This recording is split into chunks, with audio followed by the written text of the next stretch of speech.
There's no problem. Yeah. Yeah, Aditya ji, please. Right. First, let me thank you, Razi Saab and Rafat Saab and other members of the Washington diaspora for this amazing job that you're doing week after week, relentlessly to bring up issues that concern the country. It is a major achievement. I wanted to thank you. But to save on time, to get on with business, what according to me are some of the major takeaways from the election outcome? What I'll do is I'll just give 5 or 6 bullet points and then the discussion can occur.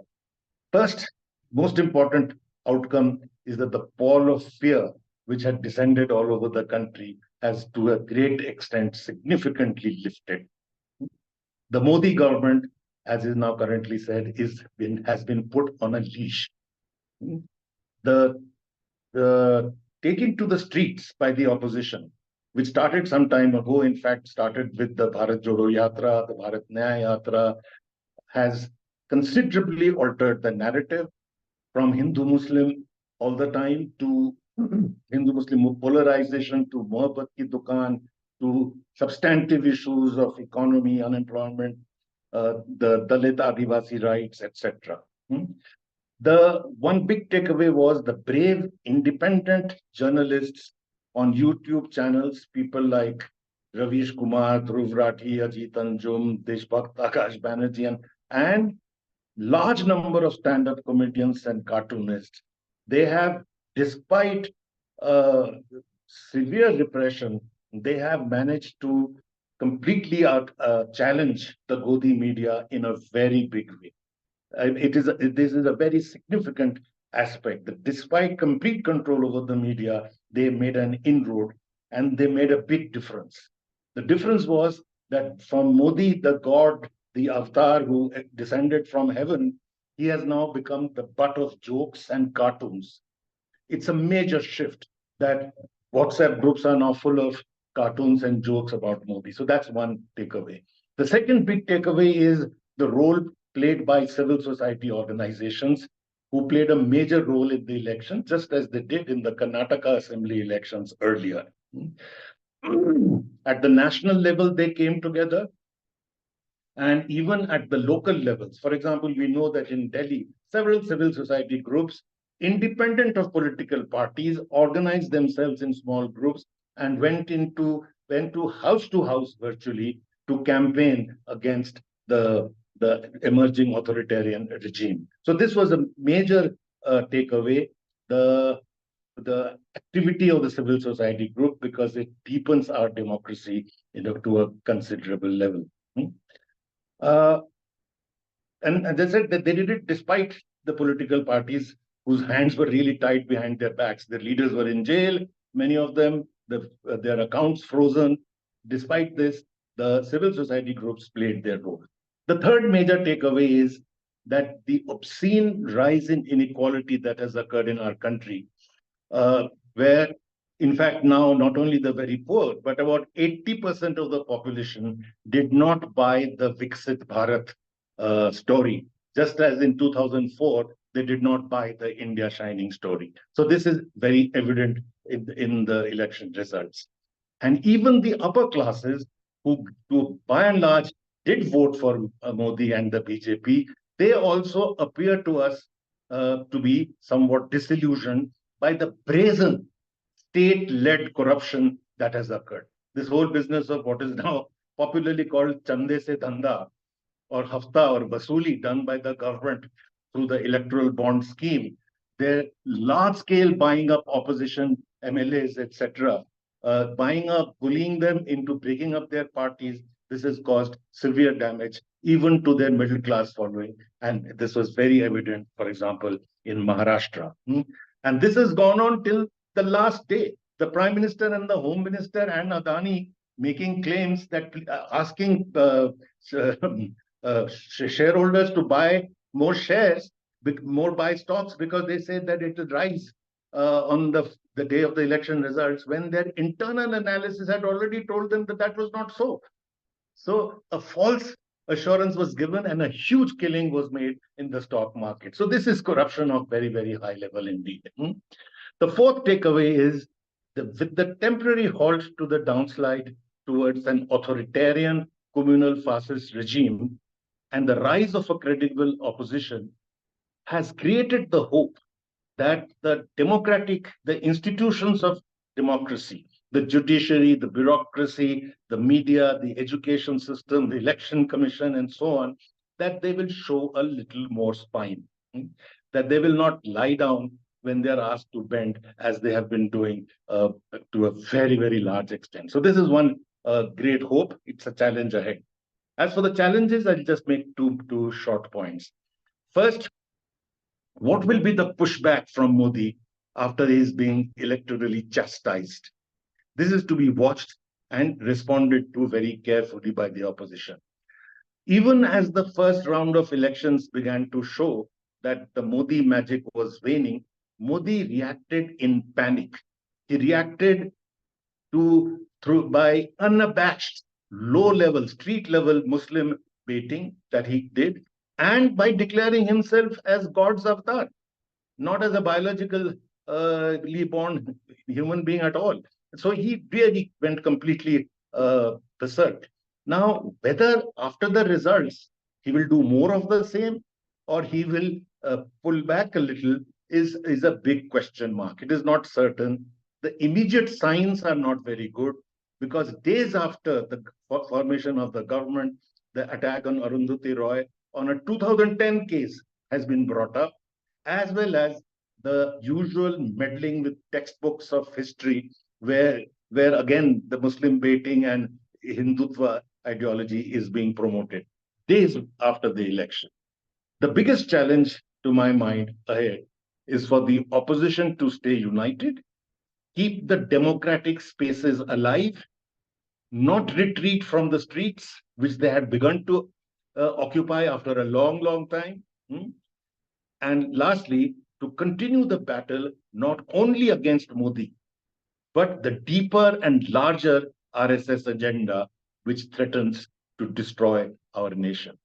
Thank you. Quite in time. So now, Mridula ji, it is you. Yes, okay. Thank you. Thank you very much for this invitation. It's a very vibrant forum. We are regular listeners and participants in this now for quite some time. And I'm really deeply honored to be invited here. So let me begin, sort of take off from where Aditya ended in a way. Make a broader point that what do elections do? In a democracy, when we have elections, what happens is that they create the space for people to think about the possibility of change. I think that's very important. Imagine we've had now, 5 years, before that another 5 years of getting used to a certain kind of system where voices of dissent were smothered, people put in jail, students beaten up, all kinds of dissent crushed. So what happens is that here the people find an opportunity. We know from the example of the emergency what happened. So I think that's what's very important, is that the elections, even in an authoritarian system that we had, they create a space for people to think about the possibility of change. However, temporarily, elections change the relationship between political leaders and the common people. It is not people who are seeking favors from politicians, as they do most of the time, but vice versa. And people are very conscious of it. And it is the only time that the last person, the Akhri Admi or the Akhri Aurat, matters, because that last person also has that one vote, which has the same value as the vote of an Ambani or an Adani. And everybody wants that last person's vote as well. So this is the one time they may not be approached for mobilization, they may not be approached for giving favors, labhartis, but everybody wants the vote of the last person. So that's the one time that the last person actually matters. And I think, so this is because people understand that they have the power to deny or bestow the vote. So this is a very broad point I wish to make, that why the whole election process and its aftermath creates a whole mood change among the people. Because it does fundamentally alter, as I said, however temporarily, the relationship between people and the rulers. Okay. The second major point that I wish to make is that, and this is very important, I think, for the long term in terms of popular consciousness, for the first time in our history since independence, the Constitution became a major talking point and rallying point in popular mobilization. The "400 Par" slogan, that we need 400 and more seats and we will get them, was successfully linked to desire the change in constitution. The opposition was able to convey this to the people, that the reason the BJP wants 400 plus is because that's the one way that they'll be able to actually change the constitution, and therefore it must be denied to them. The further point, among Dalit voters, for example, this was seen as a threat, one, to Ambedkar's legacy, which they hold in very high regard, as well as a threat to what is a lifeline for them, which is a reservation policy.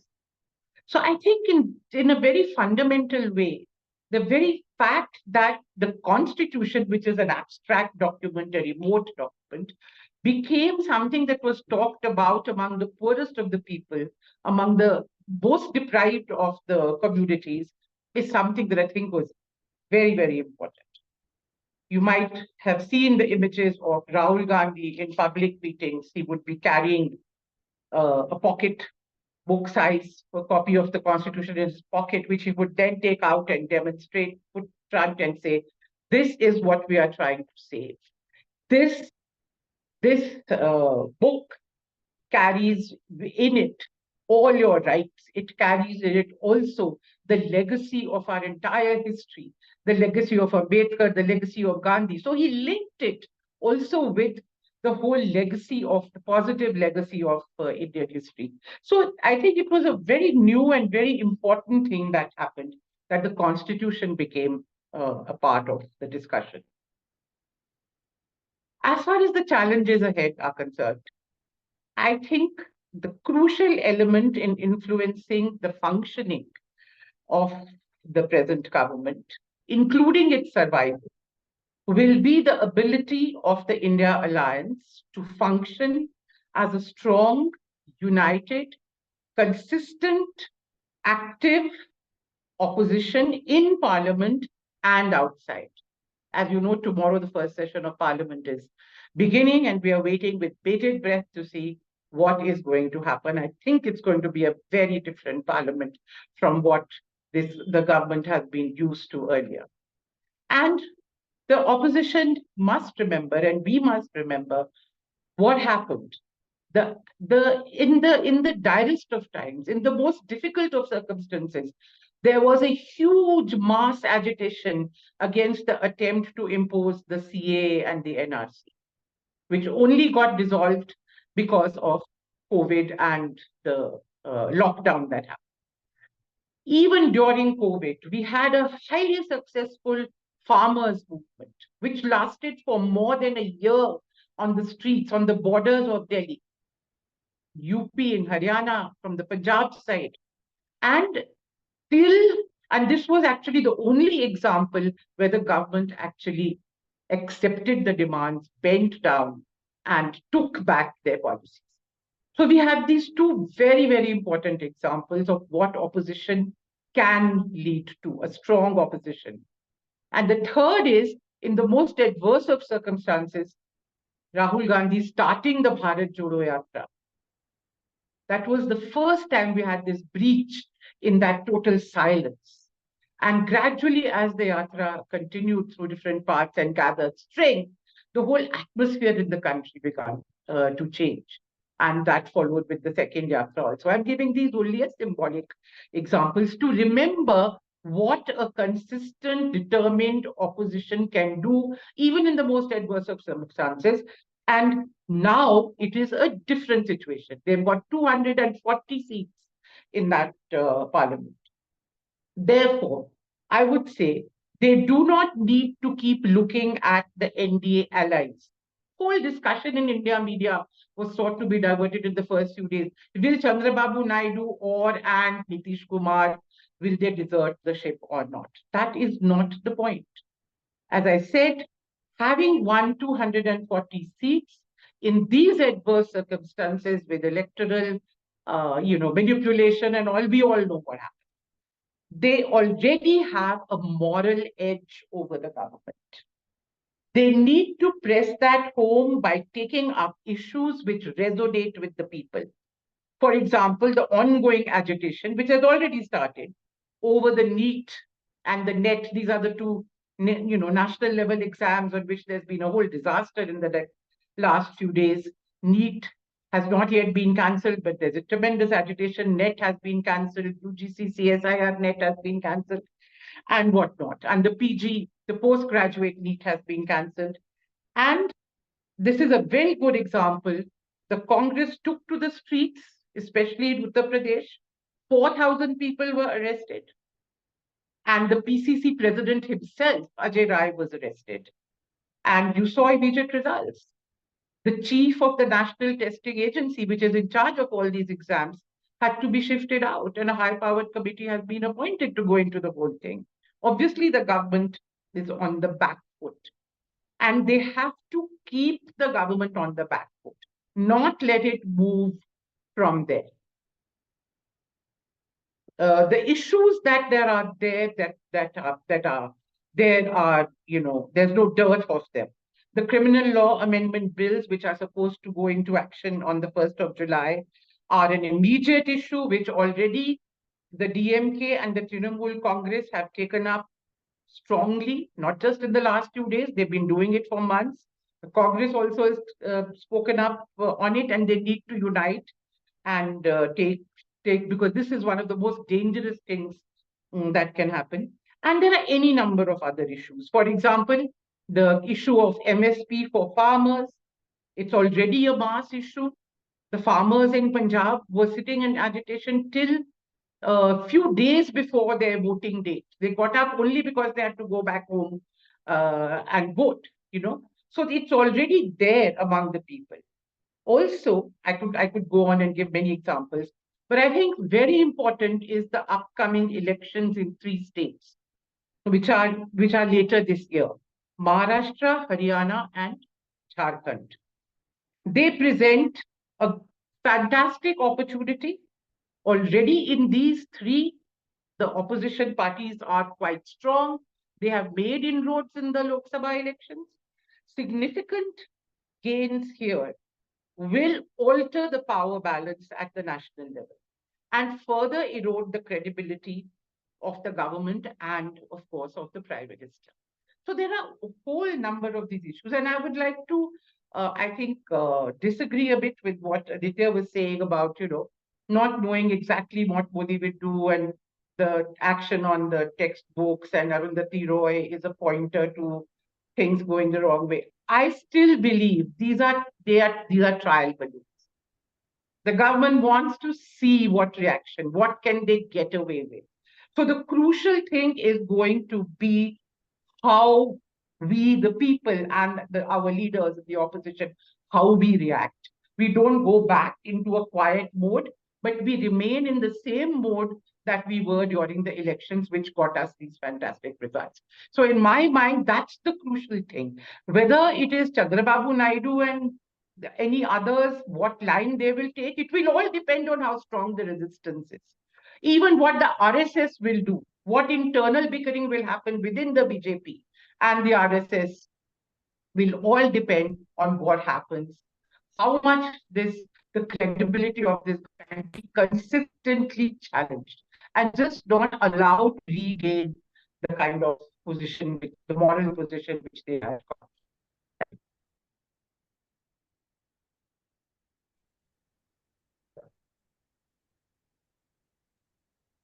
Think they got frozen. I think maybe it is they just wanted to finish up. All right. So let me make a little change because of the need for Dr. Hilal Ahmed to just go early. He has to attend some family function, and that's how he just wants to finish his part. So let me invite Dr. Hilal Ahmed for briefly for 5, 6, 7 minutes, and then we will take the turn. So because he has to go, so he has to finish his part, and then we will take from there. Hilal. Yeah, thank you very much. Thank you, Razi bhai.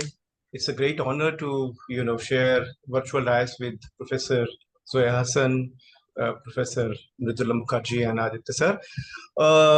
Whatsoever has been said by Professor Aditya Mukherjee and Professor Mridula Mukherjee, I just want to contribute to that, and that is that I would like to make 3 quick points. My first point, and these are the 3 takeaways, and I would also like to share with you a few statistics for some kind of an informed discussion on the issues which were raised so far. So the first takeaway, if you ask me, is that the state which was created by the BJP regime in last 10 years, for the first time, this state model is actually challenged in a significant way. And this is the state which I call the charitable state. And why is that charitable state? Because the state is making a distinction between the political sphere and the economic sphere. And the economic sphere is seen like as if that there is no need of state intervention in the economic sphere, and market will regulate itself. But at the same time, state is recognizing the distress people face, and that's why one-time welfare schemes are introduced to create what is usually called Labharti.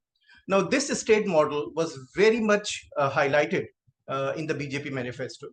But the moment Congress manifesto came in the public domain, BJP became very, very conscious about it. And in fact, it made them uncomfortable. So if you ask me, the most important political document in last 10 years is the manifesto of Congress. Why is that so? Because the Nav Sankalp economic policy, which the manifesto talked about, categorically says that we need to focus on 3 things: work, wealth, and welfare. And the combination of these things will actually get rid of the idea of Labharti. So in that sense, and in our pre-poll survey, the CSDS pre-poll survey, we also found that this is something which was actually very seriously responded by the people, that welfare schemes are fine, but we need some kind of protection, especially the most marginalized section of our society. So that's the first thing, that in last 10 years, the idea of the charitable state is being questioned. The second takeaway is the change in the narrative. And what is that? That, the Hindutva narrative is still surviving, but it is actually challenged by a narrative of Nyaya. And this narrative of Nyaya is different from the old form of social justice politics of 90s. Why is that different? Because in the old form of social justice politics of the 90s, the emphasis was on caste-based reservation and secularism. This time, the caste-based reservation and secularism, the scope of these 2 concepts has been expanded enormously, and the question of economic inequalities are also accommodated in this. So therefore, that's the second thing. The language of politics is actually gradually changing, but it does not mean that Hindutva has completely gone. But at the same time, a new narrative of politics is gradually evolving. And for the sake of analysis, I would like to call it the Nyaya discourse. The third important point, which Professor Aditya Mukherjee also pointed out, is about reclaiming the social sphere. In last 10 years, the social sphere, social politics is not played out during the time of election. It is actually nurtured in the sphere we call social sphere. And this social sphere was actually dominated by Hindutva organization in a significant way in last 10 years. Rahul Gandhi's, Bharat Jodo Yatra and the Nyaya Yatra were two significant movement in that regard. These two were actually significant, not merely it were initiated by the Congress, but the role played by civil society organization as well as the people's movement at the grassroots level.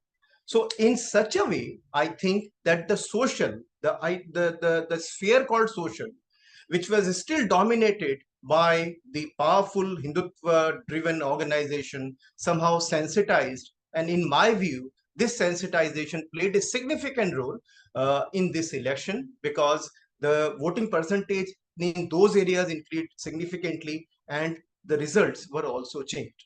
Having said that, and this is the final point which I would like to make, we have to be very clear that BJP actually won 240 seats. And this is actually an NDA government. And I will like to, talk about a few statistics released by the Election Commission.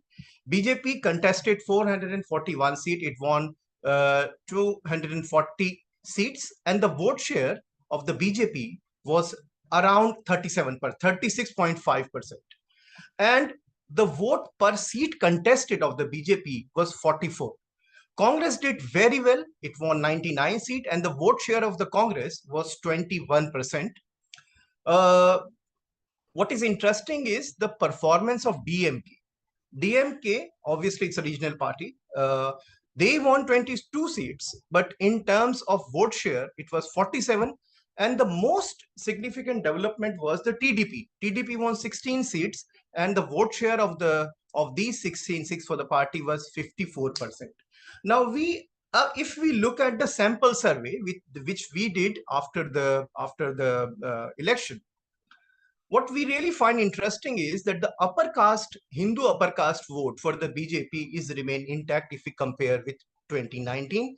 53% vote of upper caste actually went to BJP. BJP also managed to get a significant number of Hindu lower OBC vote, that was 49%. What is interesting is that Hindu upper OBC actually moved away from BJP, and BJP lost 2% of the vote share if we compare Hindu upper OBC with regard to 2019 election. So, and the interesting point is about the Adivasi vote. In this election, BJP got 48% of Adivasi vote, which was actually 5% higher from 2019. Dalit vote, there's a lot of discussion about the Dalit vote. What is interesting, and this is confirmed by our data, the post-poll survey which CSDS did, we find that BJP managed to get 31% of Dalit vote this time, which is actually 3.3 percentage point lower than 2019. So it means that it is a complicated picture. And similarly, the Muslim vote, 92% of Muslim actually voted for non-BJP parties, and 8% vote actually went to the BJP. If you want, I can come back to the, these voting patterns and how we managed to do this. So therefore, the final point is that the new narrative of politics is gradually taking concrete shape, but the old narrative is still surviving. Thank you very much. So you finished in time, and if you want to go, you are free, but if you want to stay, that's fine. Either way, or you can rejoin later on. Okay? Okay, bye. Yeah, I'll listen to the other participant and then I'll. Oh, very good. So Yeah. now let us hear Professor Zoya Hasan. And yeah, please go ahead and mute. Yeah. Zoya Sabha. Ji. Okay. Many thanks to the Indian diaspora, Washington, for organizing this election panel, and special thanks to you, Dr. Raziuddin, for the invitation to speak in this panel. It's a privilege to be part of this interesting discussion. I hope to take just about 5 or 6 minutes. Now, the Bharatiya Janata Party fell short of an absolute majority, which is a far cry from its claims made during the election campaign. Prime Minister Narendra Modi and his party, which had expected a huge majority in the 2024 elections, were delivered a wake-up call by voters who gave the party just 240 seats, well short of the halfway mark of 272. The Congress-led India bloc won 234 seats and posted 41.4% vote share against the 43.9% vote won by the NDA coalition. Now, the big surprise came from my state of Uttar Pradesh and from really my region, which is Awadh and Ayodhya, where the BJP and its allies got fewer seats than the opposition India bloc. The results, I think, are extremely important because they have upended the established consensus on Indian politics that Prime Minister Narendra Modi is invincible. He cannot be defeated. Now, he has not been defeated, but he has been cut to size. And the second consensus was that Hindutva is here to stay permanently and most permanently in the state of UP. Now, the elections of 2024 was fought against a background of growing Hindu nationalism and deepening authoritarianism and the ruling party's stranglehold over money, media, and capture of nearly every significant institution in India, with the pliant election commission allowing the prime minister to flout the model code of conduct. If the elections were not held under these conditions, the BJP might not have won 240 seats. I think there are 3 major takeaways from the stunning election outcome. One, the verdict shows the limits of communal polarization as a mobilization strategy, which failed to strike a chord with voters, most notably in Uttar Pradesh, the citadel of political power. Faizabad, Ayodhya, where the Ram temple opening in January was billed as the ultimate triumph of Hindutva, rejected, and I underline that, rejected the BJP in favor of a Samajwadi Party leader from the Dalit community in an unreserved seat.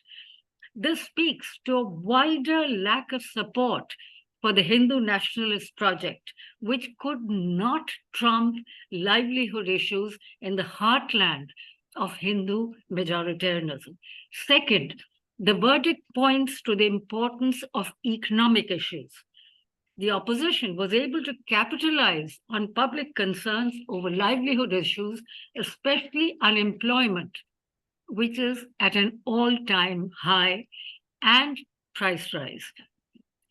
Third, the BJP slogan of 400 par generated serious concerns, especially among Dalits and OBCs.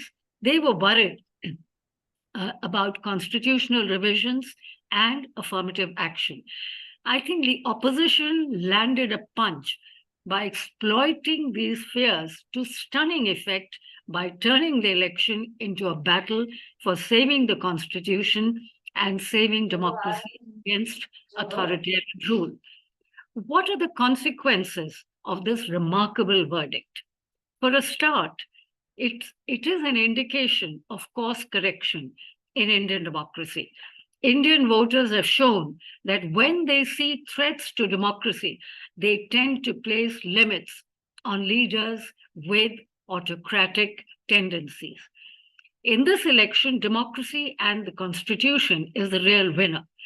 Secondly, I think that, and the point has been made, that the two Bharat Jodo Yatras, which were a visible demonstration of courage and strength against an image of unlimited power, were noteworthy events. This gave people this gave people confidence, but it also gave people confidence in the electoral system and that they can make a difference. Second, I think the electorate has reopened the country's political space by restoring a balance between different political parties inside and outside parliament. It has given a new lease of life to opposition parties and an opportunity to them to offer a coherent alternative at the national level to right-wing populism. This election was a contest between two sets of ideas that have dominated Indian politics over the past decade or so, more so in the last few years. And that is communal and authoritarian ideas and policies on the one side, and pluralist, redistributed, one might even say social democratic ideas and policies on the other. Now it is for the opposition to provide a credible and coherent alternative capable of governing at the national level.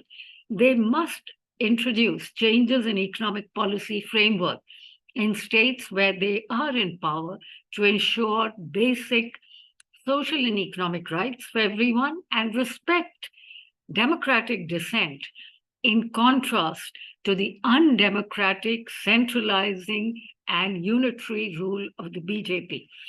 I believe the ideological pillars of the opposition must be a commitment to class, caste, community, and gender equality, and federalism, which has suffered in the past few years, and to slow down the rapid rise in inequality and the overuse of the politics of religion, which means the government will have to tread a more inclusive path going forward. But whether Prime Minister Modi is capable of doing this remains to be seen. The early signs are not very encouraging, and his own past record is even less encouraging. But going forward, there's bound to be tension between placating the party's core support base and accommodating the concerns of the wider electorate, which seems to be clearly turned off by the BJP's vitriolic campaign and blatant communal and anti-Muslim politics. This is the fact that people were turned off. I think this is a vindication of India's democracy and the importance of plurality in Indian politics. That may be the most important consequence of this remarkable election. Thank you very much. Thank you so much, Saba. And the last speaker, that was Sangeeta Barooah. I made her co-host, but I don't see, I think she bumped out for some reason, and she's not here at the moment. So let us go back to where now one major question or two questions, depending on how you presented it. I'll invite Aditya ji, and Aditya ji, are you still here? Yes, we are here. Yes. So between the two, if we raise this major one question, is Congress, was Congress able to create a confidence that was earlier, like Congress is back and cares about people.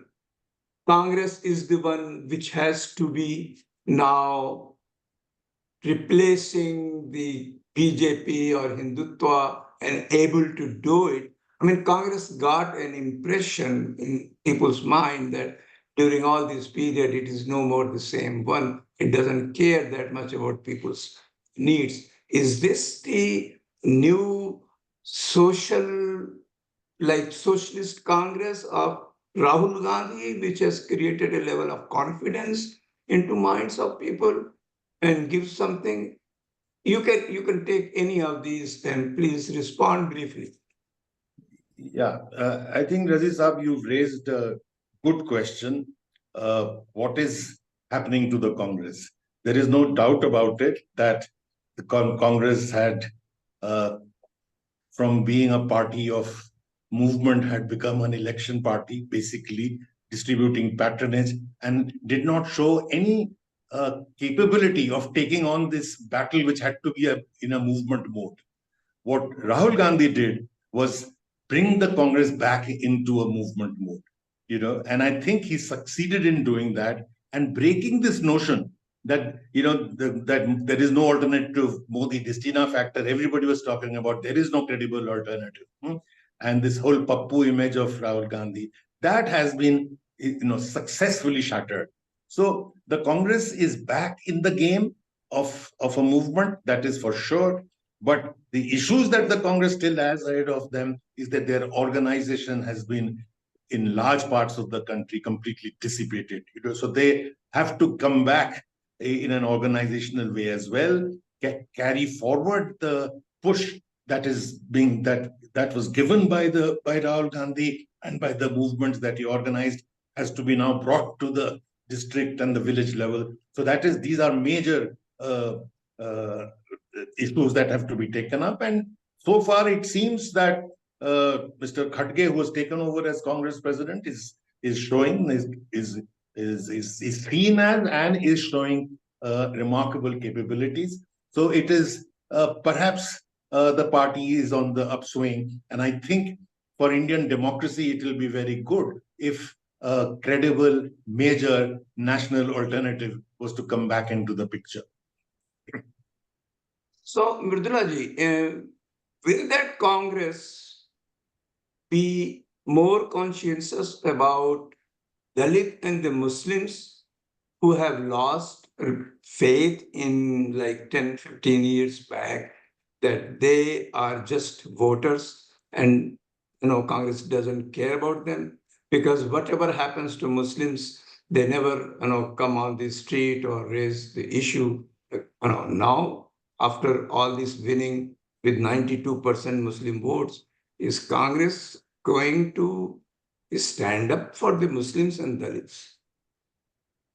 Well, I think so far the signs are good. I think in this election campaign, right from the top, both I think the two main campaigners at the national level for the Congress were Rahul Gandhi and Mallikarjun Kharge. And if you look at both their speeches, there's an unequivocal stand which was taken for secularism, against RSS. I think directly, and I think that's very important, because bringing in the RSS means you are telling the people that there is an ideological dimension, the battle. And the ideological dimension primarily is that the RSS is the one that, has created and pushes the whole anti-Muslim discourse. So frontally taking on and criticizing by name the RSS and of course Mr. Modi and all that in a very bold and clear-cut way. I think we saw that in this election. Also, a very conscious effort was made to reach out to different communities, different castes. For example, among the OBCs, among the Dalit communities. And clearly we saw, and I think also what I see is very important also in this, the Congress showed that it could be a good partner in a coalition politics. Very often they sacrificed their narrow interests in terms of seats in order to maintain the larger the larger unity, the larger imperative of unity. It showed a capacity to do that. It did not try to push itself into the front. I think to a very large extent, the kind of negative image which the media particularly had created. I mean, and I think the very fact that this has now come out into the open, people are all the time, how many thousands of crores were spent on creating the Pappu image,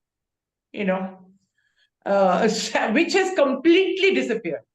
I mean, the very fact that it disappeared into thin air and nobody even mentions it anymore, I think that's a great achievement and in a situation where the mainstream media stayed with the BJP right till the end, and even now is showing some little bit signs here, there, but still very much backing the BJP. To be able to do the counter narrative, go to the people, carry your message, and look at the fact that the 3 or 4 main things which Rahul Gandhi took up in the Bharat Jodo Yatra became the 2 or 3 main things in the election campaign. He started talking about unemployment, he talked about price rise, and he talked about nafrat ki dukaan, nafrat ke bazaar mein mohabbat ki dukaan kholenge. That was very clear cut. What is he saying? Harmony against the divisiveness. These became absolutely the central points in the election campaign. I think that's very, very important. So it set the narrative. Yes, it does do that. But even I will ask the same question to Professor Zoya Hasan also, or among all these three. Why, if Rahul Gandhi can say so loudly against RSS, which is really the, so well entrenched in Hindu society or Indian society, why Rahul Gandhi or Akhilesh or all these, or you or anybody cannot openly say so much that I stand for Muslims or all minorities? You cannot raise voice against them. You cannot say bad words against them. You cannot just insult them like that. I mean, or consider them as below citizen or secondary or ignore them. Why Rahul Gandhi or any other politician couldn't say so loudly that don't say a single word against them, they are as equal as me on the street? When he can challenge Savarkar, he can challenge RSS, he can challenge everyone. What happens? I mean, is there again behind that a fear that suddenly by saying that the voters will be polarized? Are the voters, our voters are really that timid? I mean, the Hindu voters or the Muslim voters? I mean, Muslims hardly matter. But yeah, I mean, I really, my audience would like to know about the Muslim audience, especially, or the secular audience. Yeah, please. Yeah. Well, I think the questions you have raised are important. And as you said, many Muslims in particular are concerned that Rahul Gandhi and the Congress haven't openly spoken up on these issues. But on the other hand, I think political parties often don't speak directly to this issue. And moreover, I think the Bharat Jodo Yatra did send out a message, and that was a message against communalism. It was a message in favor of communal harmony.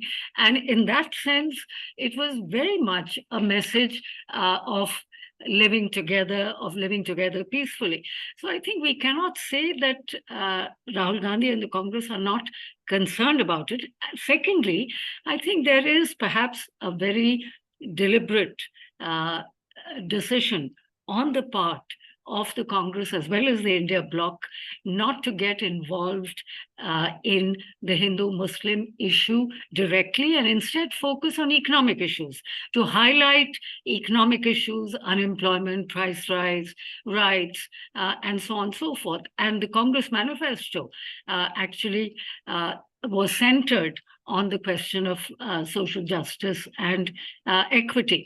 And the third reason why I think the Congress hasn't spoken directly on Muslims as such is because there is an understanding in the Congress that that BJP has been attacking them for being a pro-Muslim party. There is a feeling that they lost out in 2014 elections, not 2019, because of BJP's attacks on Muslim appeasement. So I think there is an effort on the part of the Congress to live down that image of being a pro-Muslim party. And the point is that if they were to speak so directly about Muslims, as it is, they're called pro-Muslim. If they were to speak more on this, I think they would probably even be called a Pakistani party. So I think this was probably well, I mean, it's not something that one thinks is, I think it was perhaps pragmatic. It was pragmatic, and maybe it was in a way unavoidable. But the point is that having done that in the election campaign, this should not be carried over now as well, which is to say the Congress has to, for example, speak to what is happening today. I mean, in the last few days, there have been lynchings that have taken place in Madhya Pradesh, in Uttar Pradesh, in Chhattisgarh, in Himachal Pradesh. 21 Muslim homes were demolished by bulldozers in Madhya Pradesh. Now, I think it is incumbent on the Congress to speak on these issues. It is extremely important to take to the streets on education, which has been a disaster under this government, and the NEET and UGC cancellation of exams is just one of the examples of that. But equally important, I think, is what is happening to Muslims. That must also, even if you don't take to the streets on that issue, you have to at least speak up and speak for them. That I think that the Congress has to do, and it is really incumbent on them, because let's face it, Muslims have voted en bloc for the Congress. So much of their success in some states is owed to Muslim support and to the Muslim vote. And therefore, I think it's very important for the Congress to address these issues now. Sir, well said. And so, Mridula, are you going to add something, or maybe you wanted to say something? Yeah, just one very brief point. I completely agree with what Zoya said in the end, so I won't repeat it, that they must take up these issues. But I just wanted to say that, even though in the Congress manifesto, nothing was directly said about any special measures for Muslims or this and that, but see how they misused it. They created, a false narrative about how the Congress manifesto was a Muslim League manifesto, how this was written over there, how that. I'm just reminding you the kind of scenario in which the Congress has to function, where anything they say will immediately be jumped upon and distorted and used against them. So that is one reason that they, have to be so careful. Even when they don't say anything, they are like completely Muslim League. That's what the Prime Minister said. This is the manifesto of the Muslim League. In so many words. And Mridula, the word Muslim did not figure in the manifesto. Yes, and exactly. Yet the Prime Minister repeatedly described the Congress manifesto as a Muslim League document. There was some tweet which some Pakistani politician made about some issue. I think it was on Kejriwal or something. Immediately they jumped on it and said, on Rahul also.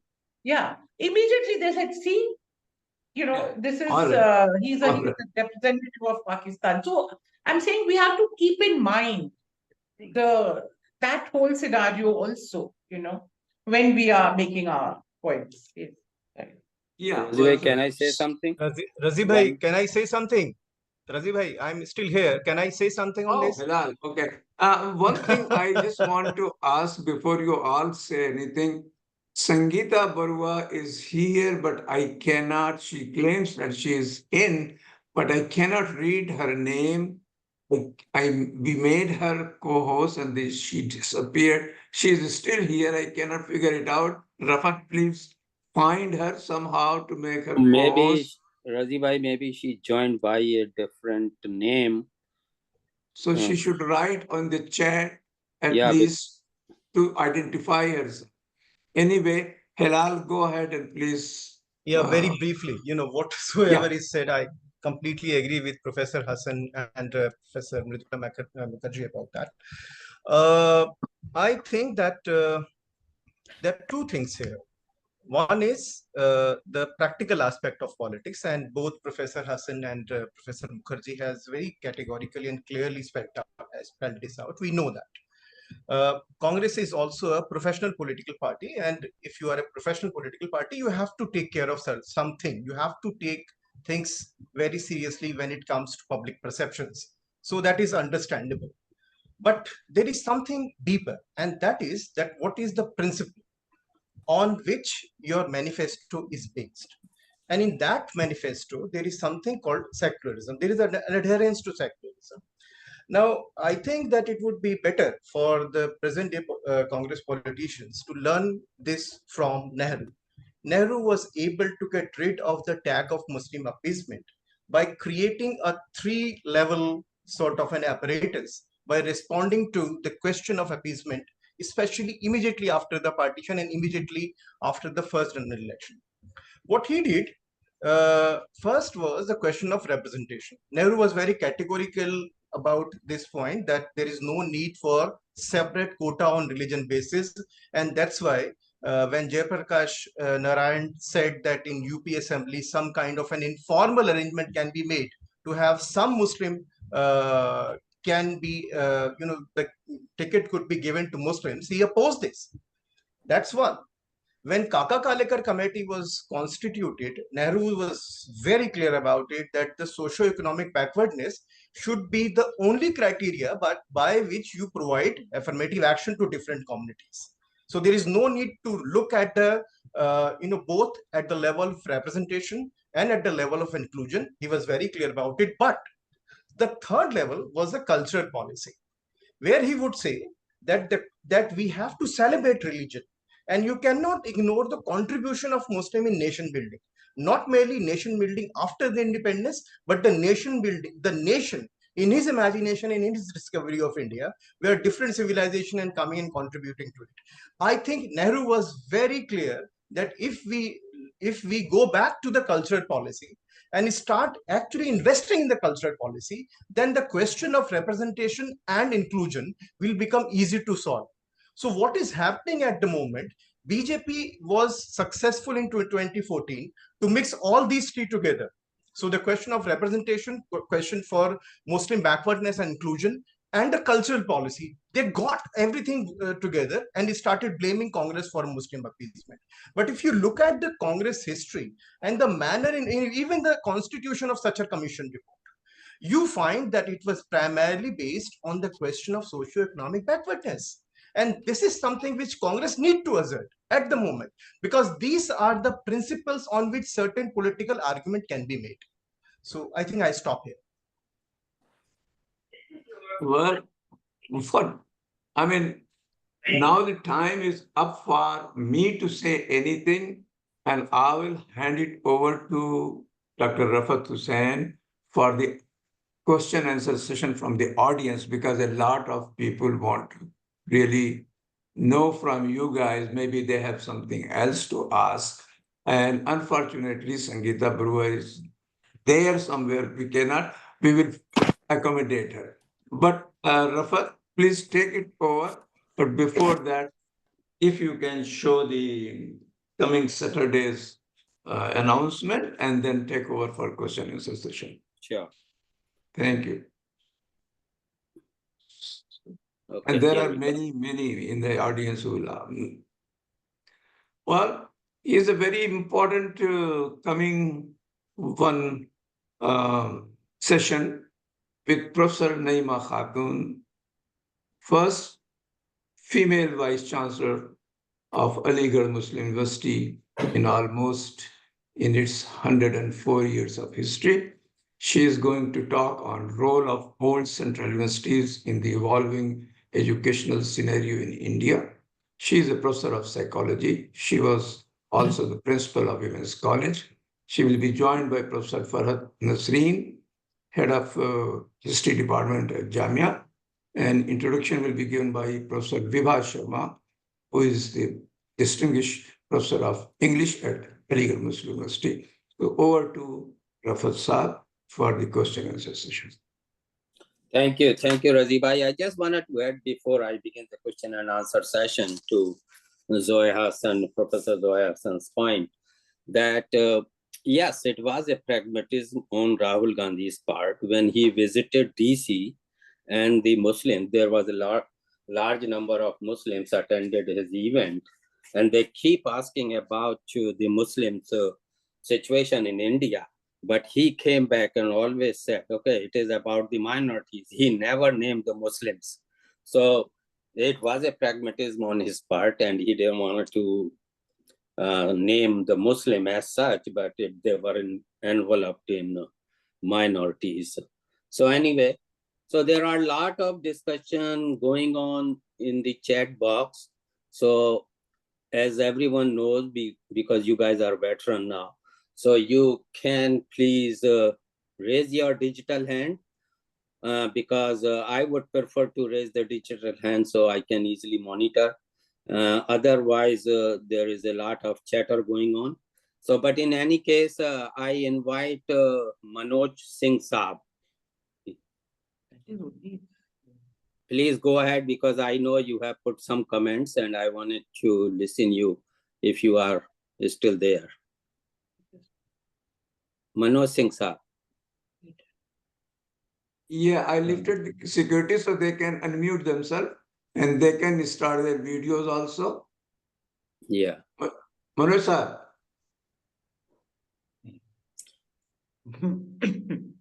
Okay, so Rohit if he, but let me read his question. That's fine.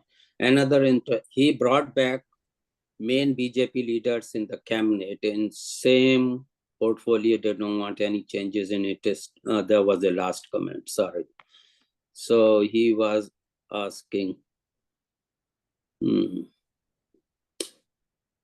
Okay, so there are so many comments from Manoj Saab. I wish he was there. But anyway, so let's go to the digital hands. Tariq Farooqi. Thank you very much. Excellent discussion. Learned a lot. I think you guys have already answered part of what I was going to answer. Congress cannot afford to be seen as a party of minorities or Muslims because that would play to the BJP hand because that's what they do. And so they have to talk to the bread and butter issues.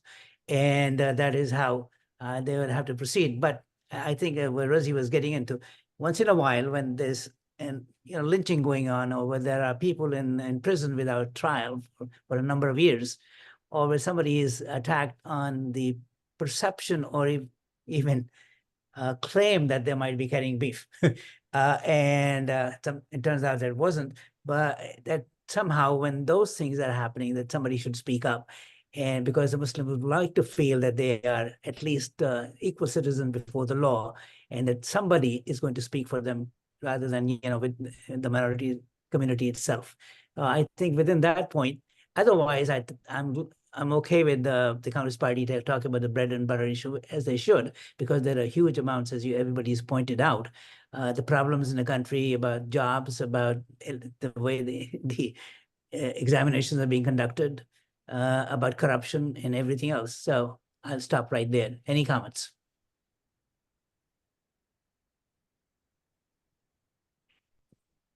Aditya Saab or Zoya or Mridula ji. If I can. Yeah, please go ahead. One is totally, it's a comment that was made. One is in agreement with what he's saying. It will take, I think the Congress has, as was earlier said, quite clearly expressed that they stand for a secular vision, that the idea of India they have in mind is secular, all right?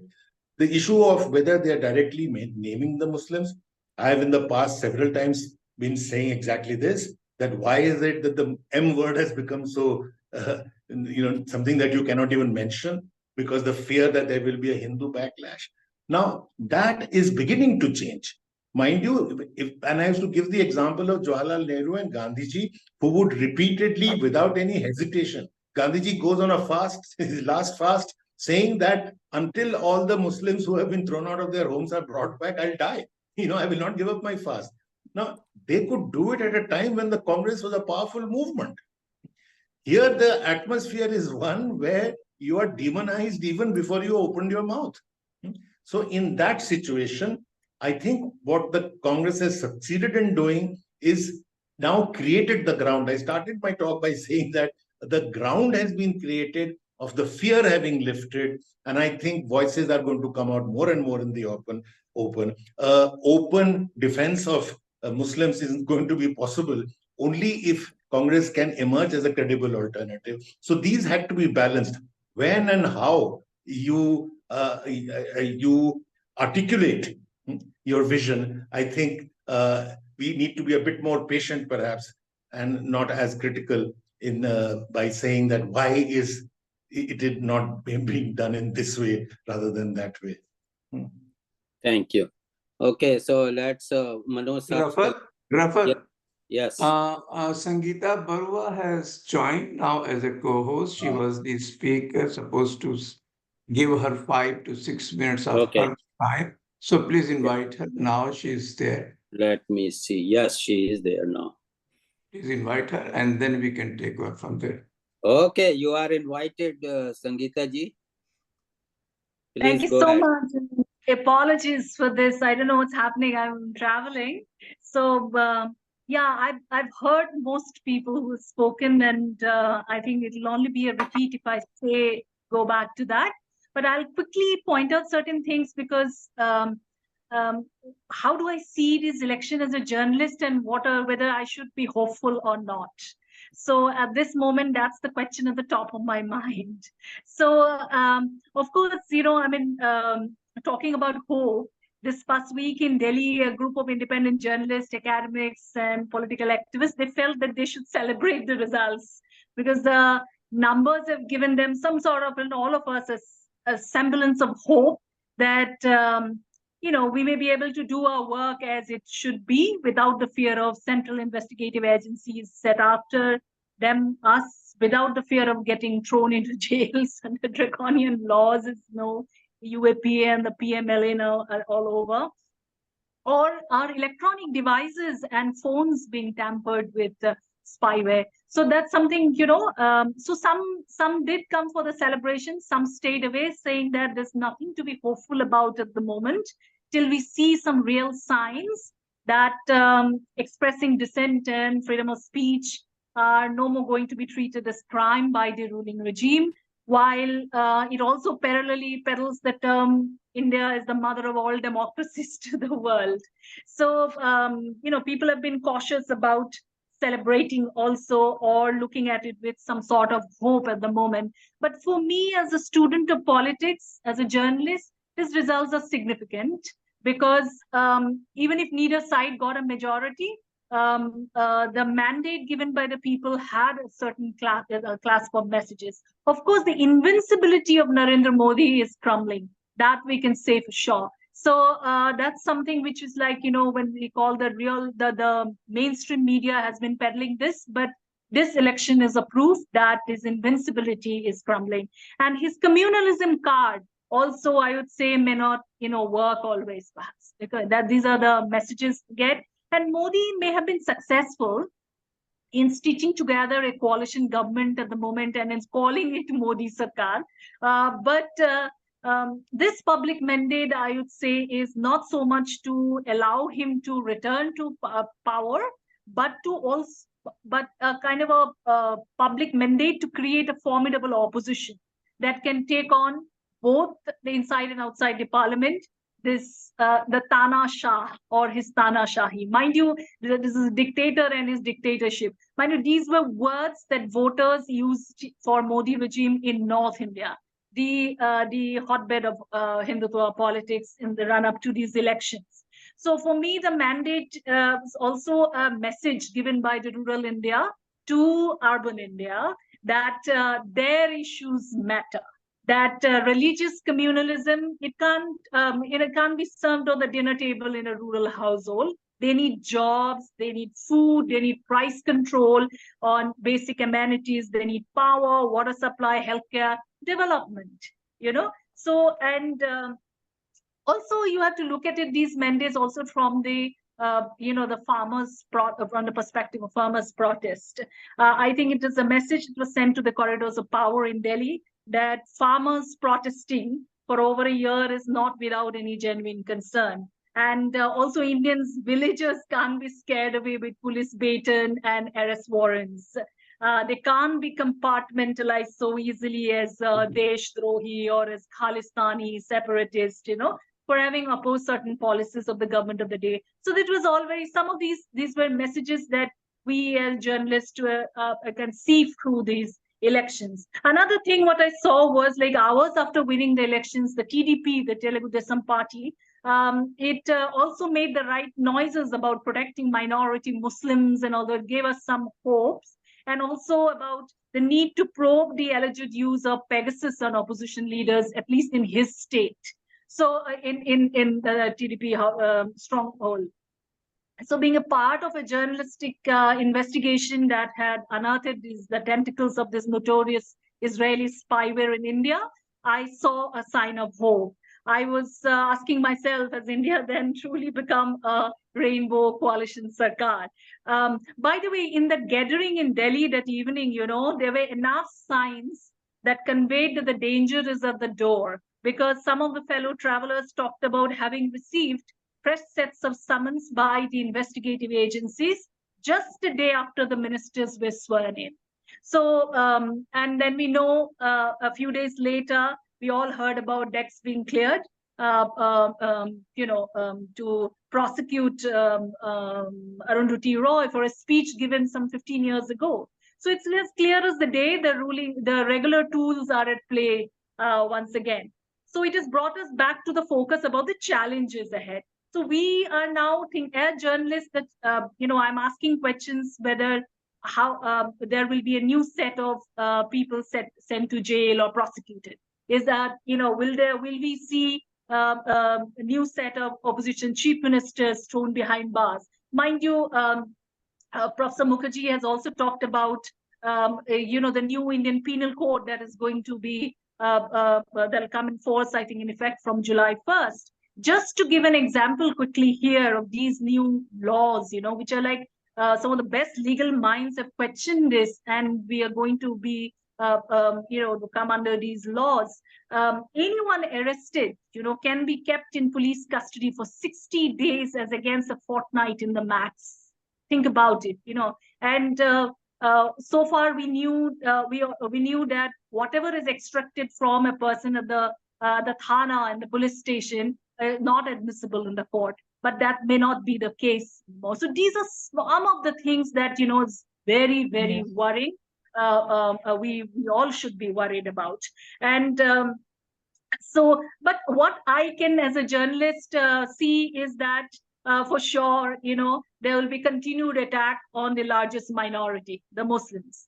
In these elections, their votes consolidated behind the main opposition party, Congress, and which helped the party to increase its number in parliament. So it was in sensing it only Modi had tried rather hard to set Hindu voters against them. So it was an act carried out, mind you, for the first time so blatantly in violation of the rule of the land by none other than the prime minister in election rallies. This is a very important takeaway for me as a journalist. And then the Muslim votes mattered in the outcome of these polls has not gone overlooked. Let's not mince words here. The community will have to pay a price for it in any way possible in the coming times. Also, let's not forget, first ever, I think the largest minority has no ministers at the center. That must make all of us worry. So that means the mask of the Sabka Saath and Sabka Vikas has taken off quite decisively. So the challenge also before the opposition, particularly the Congress, I've heard people talk about it, here in the discussion is how to balance that fear of that am factor injected into the Hindu voters with that of the need to speak up for the fellow rights of the fellow citizens. It's a veritable minefield, And just after the election results were out, something I want to point out, we saw top BJP leaders grudgingly going after another minority, the Christians, for not choosing the party, which they felt affected their tally, particularly in the Northeast and in Goa. And to my mind, it was a first overt display of hate towards that minority also after an election. Still, the Modi government accommodated, we saw a minister each from the two minority communities, which were seen largely not voting for the BJP in these elections, a Christian and a Sikh, even though one hadn't contested those elections in Kerala and the other, I think, lost the election on a BJP ticket in Punjab, but they were accommodated. So let's also take into consideration that bit done by the government, but where that concession is not allowed to the Muslims. So it's also not difficult to see, of course, what is behind this particular outreach. It's not just to continue to be in power, but to keep control of the BJP. The Modi-Amit Shah regime must continue to win elections. So they need these two communities to continue winning, to be able to win not just the states they already have, but to break open newer grounds, say in Kerala, Punjab, so they need these communities. So having not reached a simple majority mark, this time is exposing them to the murmurs of dissent, Before I conclude, I just want to point out about something which we have been already seeing in Indian media, talking about the recent utterances of RSS chief Mohan Bhagwat. He's apparently blaming Modi's arrogance for the BJP's poor show in the polls.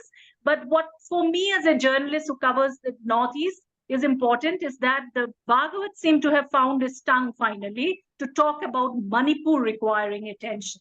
And I tell you why it is, what it actually conveys is the fear of the RSS, that a majority Meitei community voted against the BJP so soon after giving the party a clear mandate for the first time is actually making the RSS worried about its expansion agenda in that part of the Indian map, which we should not overlook. We should just all the time talking about how there must be a little thing between RSS and Modi. But why he particularly talked about Manipur, it also talks about the RSS's expansion plans. Meiteis are looked at by the RSS as the last set of Hindu residents on that part of the Northeast.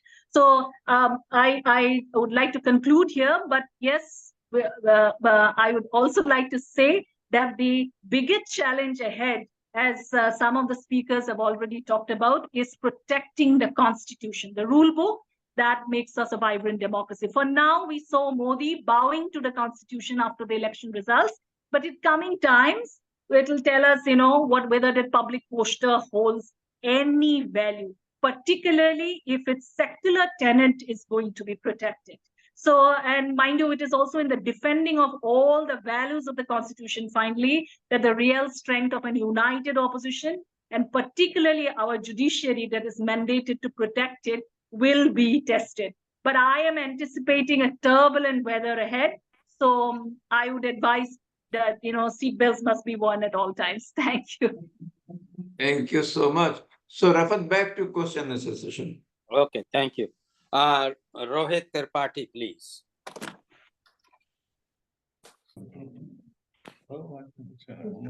Hello. Yes. Thank you so much for such an amazing panel. My question was to both of the Dr. Mukherjee's, and that was a foreground versus background question. And by that, I mean, if you look at the CAA movement, you look at the farmers movement, these are movements that were in the foreground. And then the Bharat Jodo Yatra came a little later, providing the cultural platform, social platform in the background. So moving forward, if one were to strategize on kind of capitalizing on the gains, political gains that were made, how do you see the interplay of civil society and the political parties in the India Alliance going forward? Should they maintain the foreground, background motion, or should they be a little more integrated? And you and I both know that there's some pros and cons for that. So if you could talk about that, that'd be great. You know, the Bharat Jodo Yatra, thank you for your question very much. The Bharat Jodo Yatra from the beginning was a partnership with civil society. We must remember that it was partly successful because of its interaction with and huge mobilization of civil society in each state that they went through. So that is the other thing is civil society groups, including the peasants. We just recently heard one of the biggest leaders of the peasants from Punjab saying that we now want the Congress to come and speak up. You know, so they are now also demanding more, and I'm sure the Congress will resonate more openly with the peasant movement and the farmer struggle, and with the secular struggles, the CAA kind of thing. They have found the words for it, they found a leader for it, and I do hope that they will take courage in their hands and take up these issues openly and support the civil society groups. It's an extremely important partnership that is required if we are to overthrow this communal fascist threat. If I may just come in on this, Rohit, I think your question is extremely important, and I would say that while what Aditya said is pertinent, but I think, you know, it's a fluid situation, and it must remain so. Because if you just talk about, let's about civil society groups and relationship with political parties, especially, let's say in this case, Congress, you know, often civil society groups have their own reservations. They have their own logic. They have a whole tradition, you know. They sometimes they can, like in this election, there were many groups which campaigned for the India alliance, but not for any particular political party. You know, I think it varies, and it will go on varying.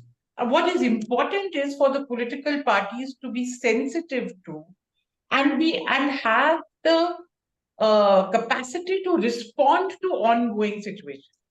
Sometimes you can support movements from the outside, and sometimes you can do it openly, sometimes you do it financially, you do it secretly. That depends. Like in the case of the farmers' movement, you know that they very clearly took a stand that they will not associate with any political party, for good reason for them.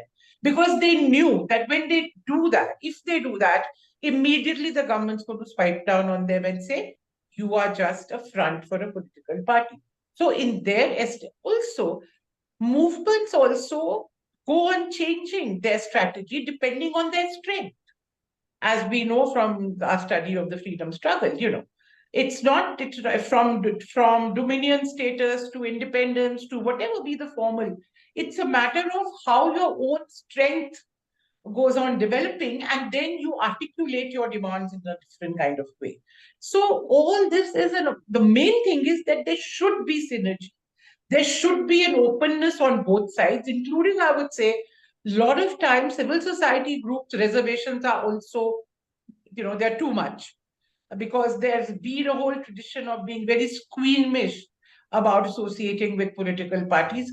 But since this time, many people saw this as a battle, as a last-ditch battle for democracy, for the constitution. People put aside those reservations and actually came directly into the political process, including canvassing for candidates openly. So I think this is how I see it.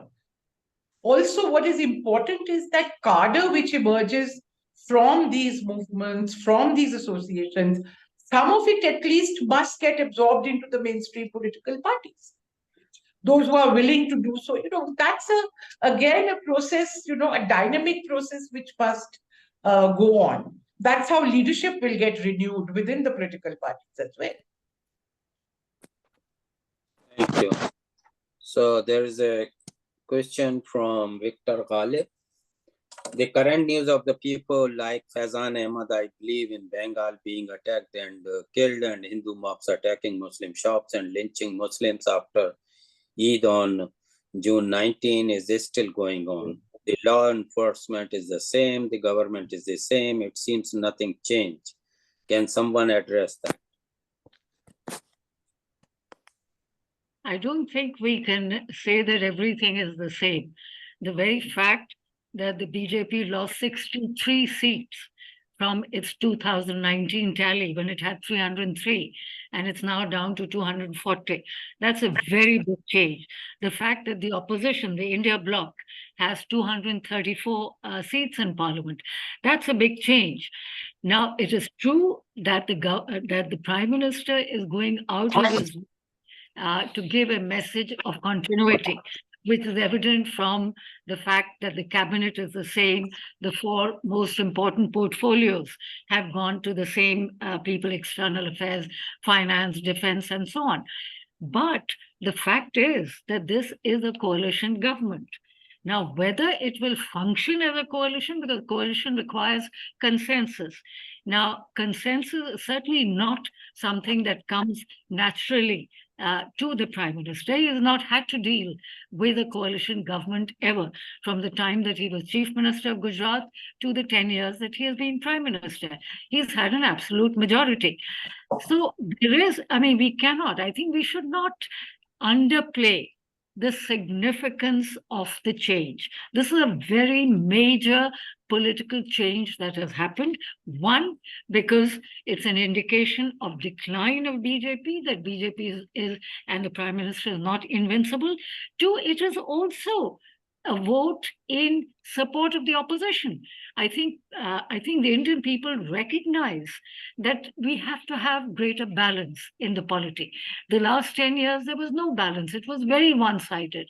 There's much greater balance, and this should result in some checks and balances on the government. Of course, much will depend on whether the two major allies of the BJP, the TDP and the JDU, decide to exert pressure on the government or not. But even if they don't, the fact is that there's going to be a very different parliament, and that is already evident from the very first press conference that Rahul Gandhi gave on NEET and on the cancellation of various exams. Clearly, I think there's going to be a very major, if you will, fight between the government and the opposition in parliament and outside. And I think the interesting thing that has already been pointed out by all the speakers is that this is really not just a fight in parliament, which is of course important. We needed to restore parliament and the significance of parliament and the significance of debate. And we hope that from tomorrow, debates will take place, that standing committees will be back in action, that legislations will be sent to standing committees and so on and so forth, and that legislations will not be passed in 10 minutes, as was the case with some of the most important legislation. But as has been pointed out, I think so much of the battle is outside parliament as well. And there, I think the opposition bloc has done so well to have connected with civil society. And I think the point has already been made that, in a sense, there's a give and take from both political parties and civil society.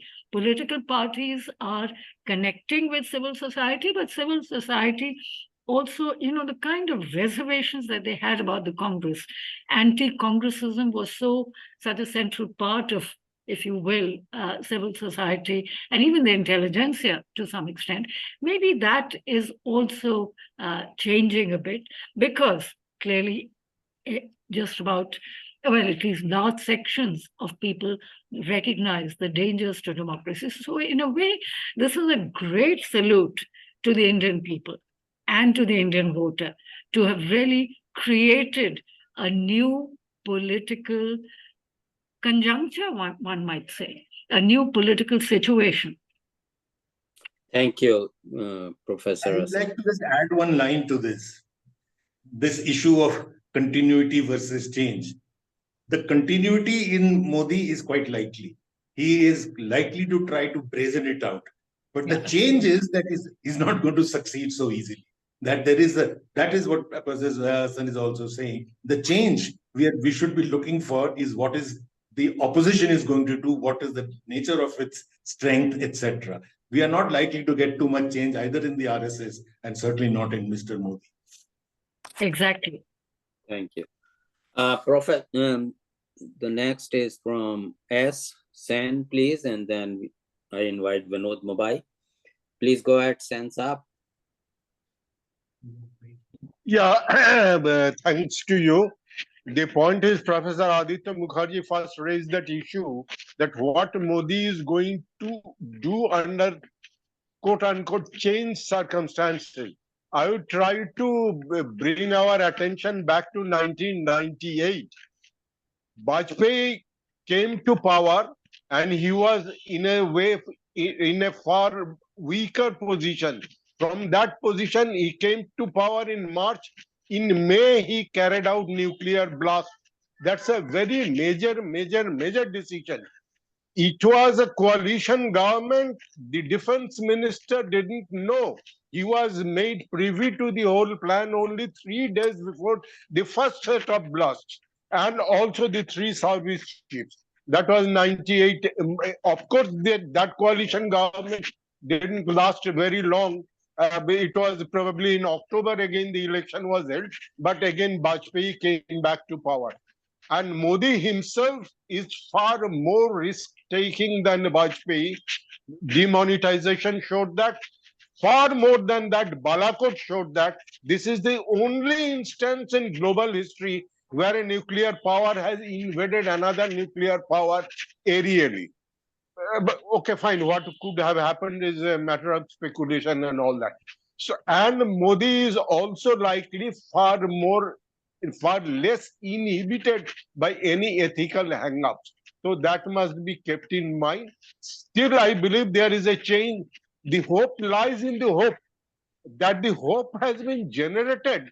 That actually is the hope today. That's all. Fine, thanks. Thank you. I think there was a comment. So Vinod Mubai Saab.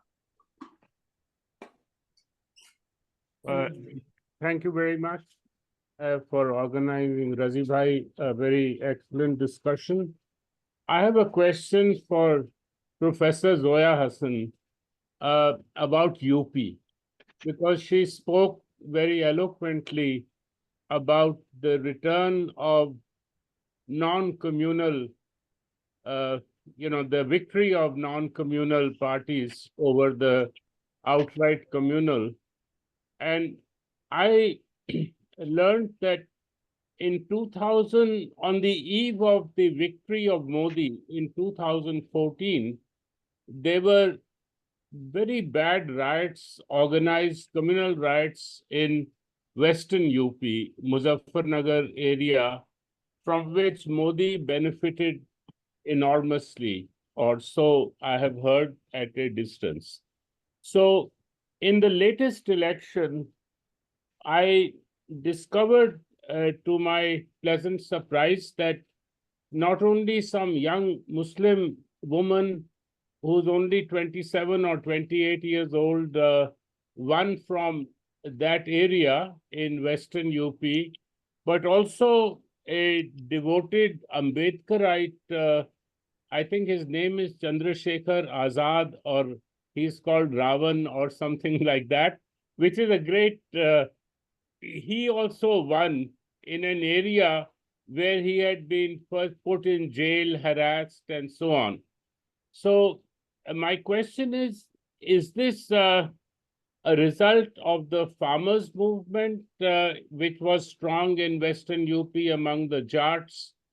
Is it some other divisions within BJP that, they lost their whatever talking points they had? Or is it a combination of other factors also? Thank you. Well, you've asked a number of questions.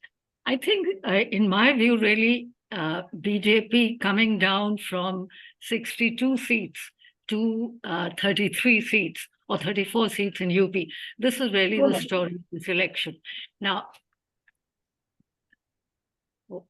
Yeah, so I think the UP is really the story of this election. I'm not suggesting that we ignore Maharashtra, because what happened in Maharashtra is also very, very significant. But the defeat of BJP in Ayodhya, in all the surrounding constituencies of Ayodhya, is very significant. Second, let's not forget the Prime Minister himself in Varanasi. He was trailing for a couple of hours until he sort of picked up.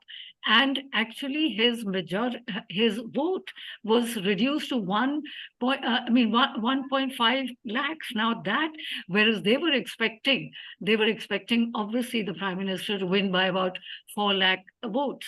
So I think these two things: one, the reduction in the Prime Minister's vote in Varanasi, and two, the defeat in Ayodhya, and in all the surrounding constituencies around Ayodhya, is very, very significant.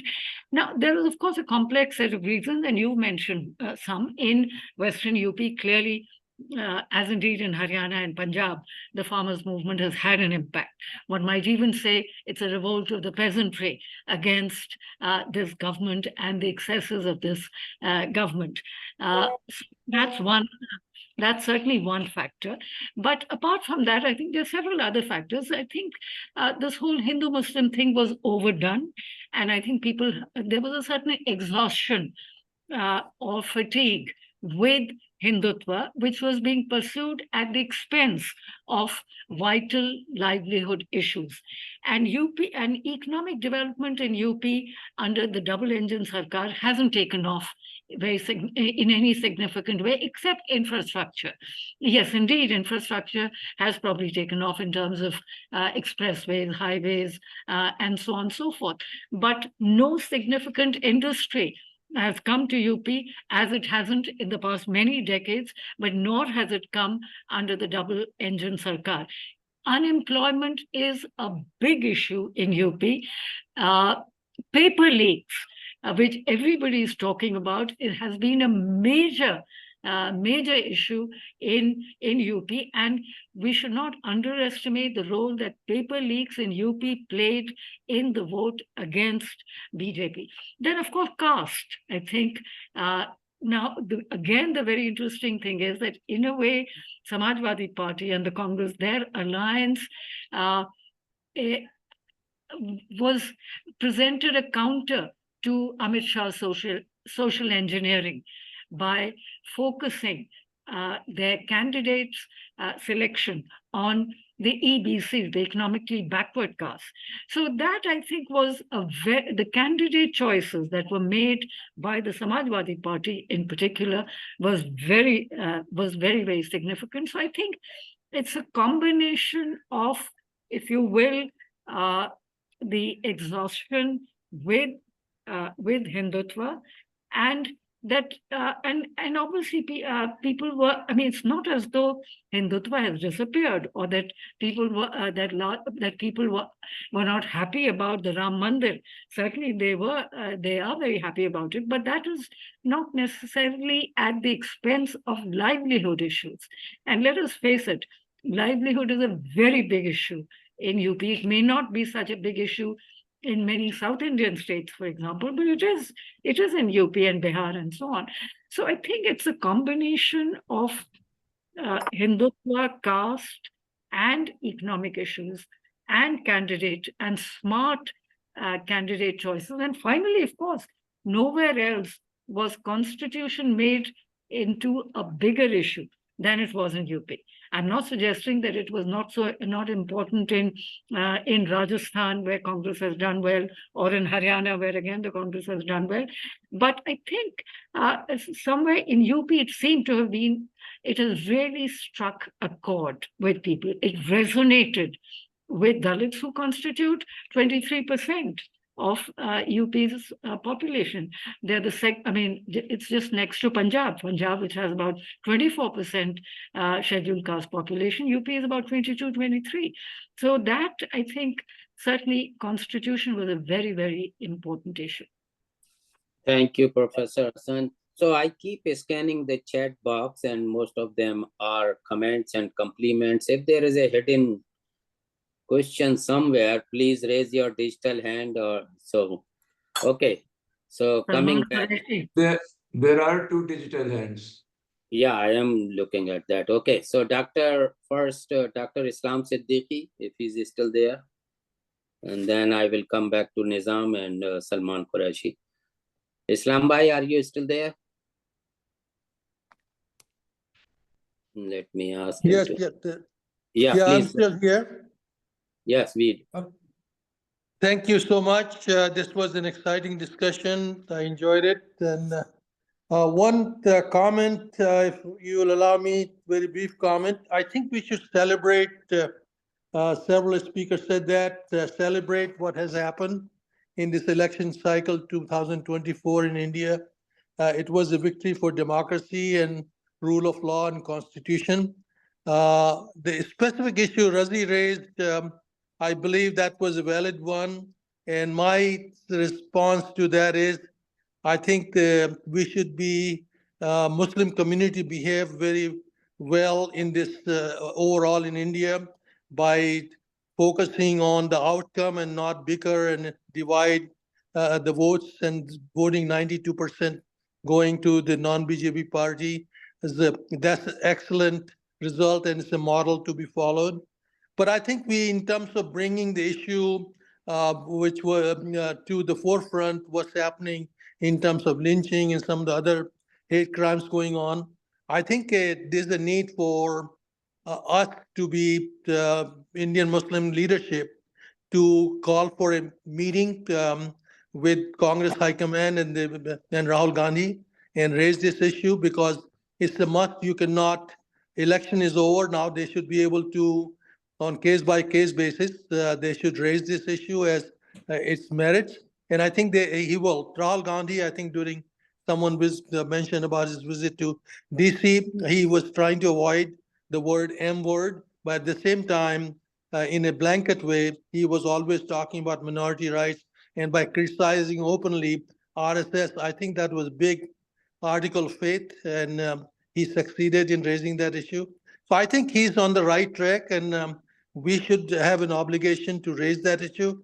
And I want to mention the cardinal rule of politics is, if you're not at the table, you end up being on the menu. So I think we have to, Muslim leadership now have to play Well up said. on this. We have to play this thing up. Look, we voted in mass for you. It's time for you to deliver on this thing. Although you're not in power, but you have the power of the media and the microphone. You should raise those issues of justice and equity. Thank you. Thank you so much. Very well said. And the next person is Nizamuddin Sheikh. Thank you very much. Thank you. Gentlemen, in fact, I put a question posed to. This is what it is. Can you hear me? Not repeat what people have said. Can you hear me? We only so brief time, so you can just say what. Let me. Can you hear me? Yeah, we hear, but let me. Okay. Go ahead. Right. Thank you very much. I'm coming back to the same issue. All these 10 years, there was an onslaught on the minorities, particularly the Muslim minorities. And the civil society, I should thank the civil society for confronting the communal politics of BJP.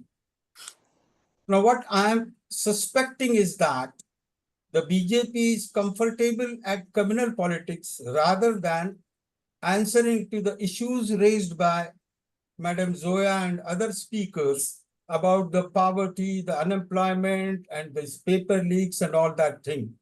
To deviate or divert the attention, I suspect that they are going to increase the communal violence, the lynchings, and you can see, you have noticed the emergence of lynching now again, and the communal violence in Madhya Pradesh, in Maharashtra, and some other places. So what I'm suspecting is that, again, dictating the agenda for the opposition to square on communal politics rather than raising the issues, the vital issues, confronting the masses or the voters as a whole.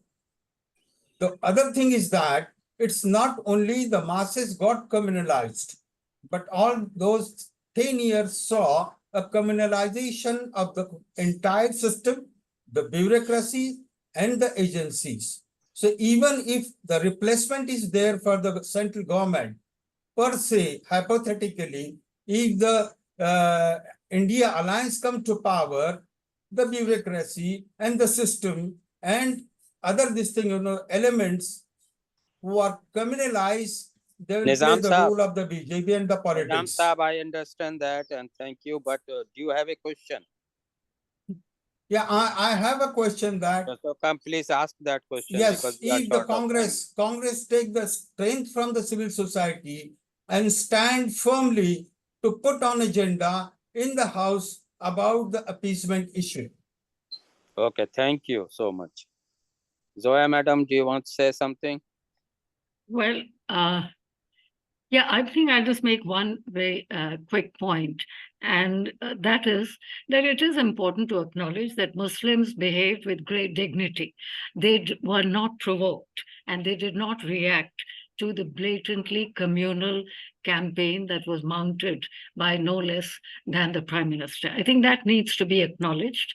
But at the same, and they were not provoked because the whole idea was to change the discourse.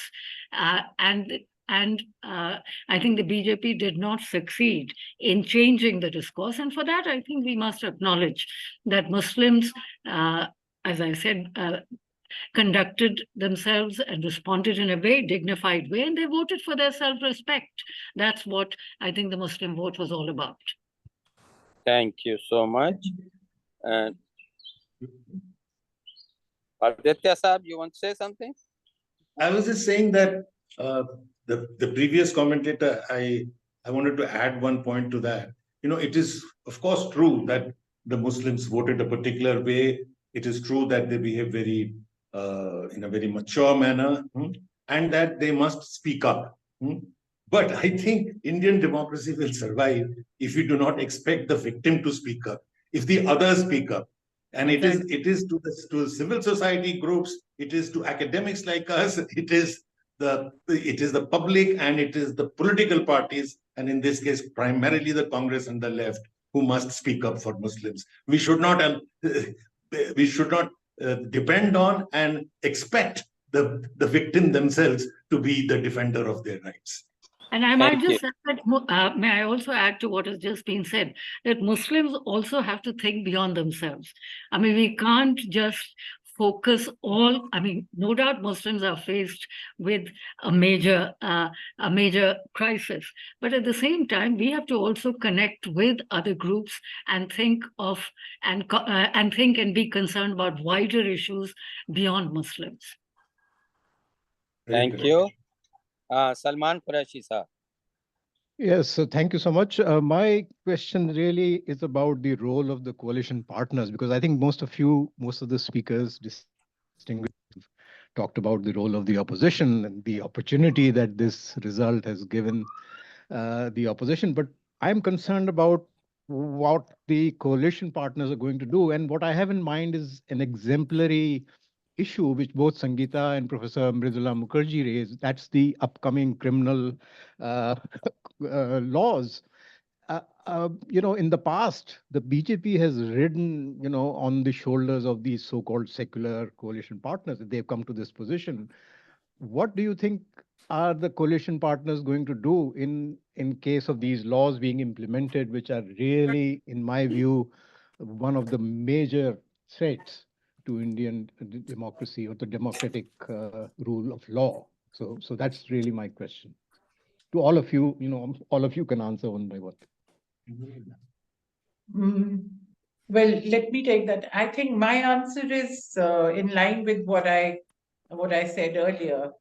It's the pressure that you can build on them that will, it's not, these parties are not going to take principled stands.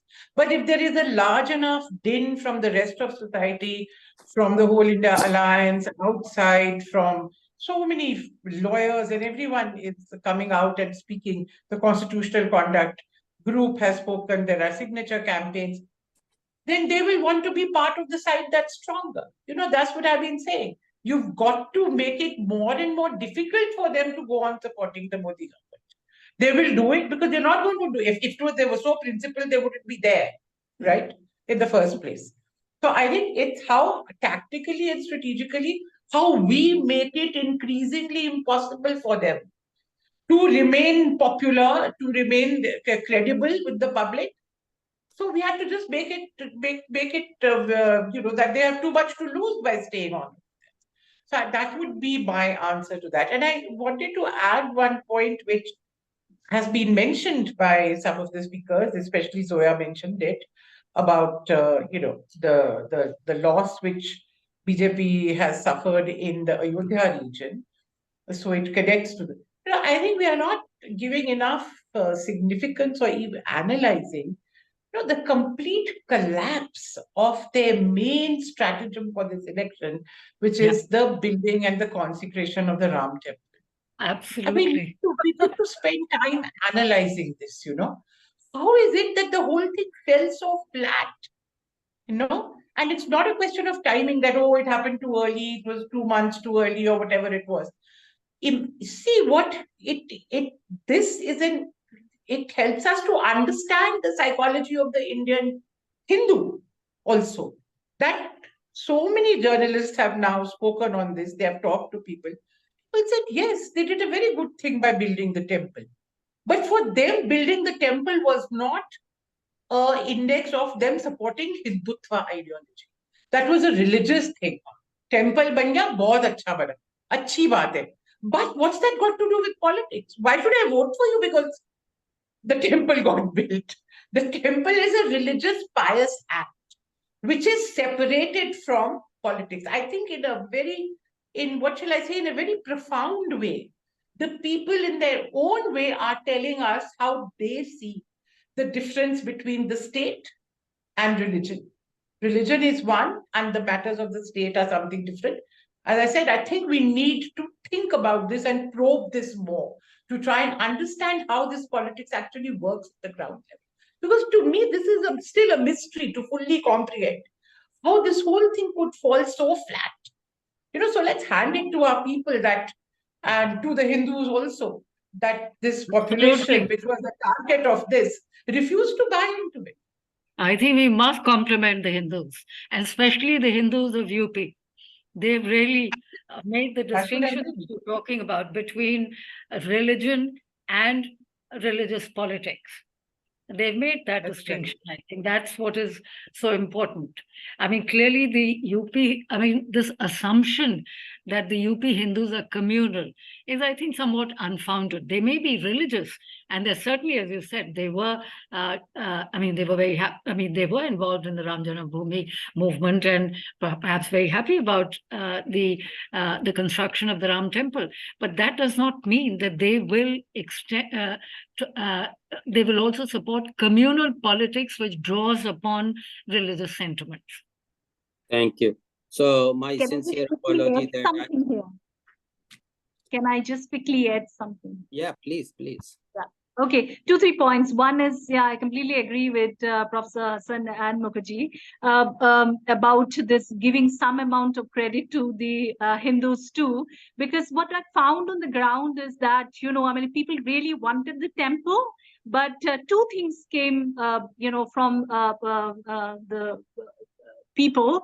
One is that the whole thing about Modi facilitating the construction of the temple got diluted. I think many people were saying that it was the Supreme Court that gave us the temple. Okay, so that is one thing. And the other thing which I found was that people, even the religious lot in Ayodhya and all, were very upset that Modi, the politician, also became the priest.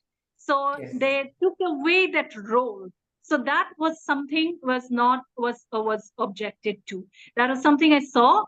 And the other thing I want to point out quickly, 2 other points quickly. One is about, we have not talked about the Kashmiris.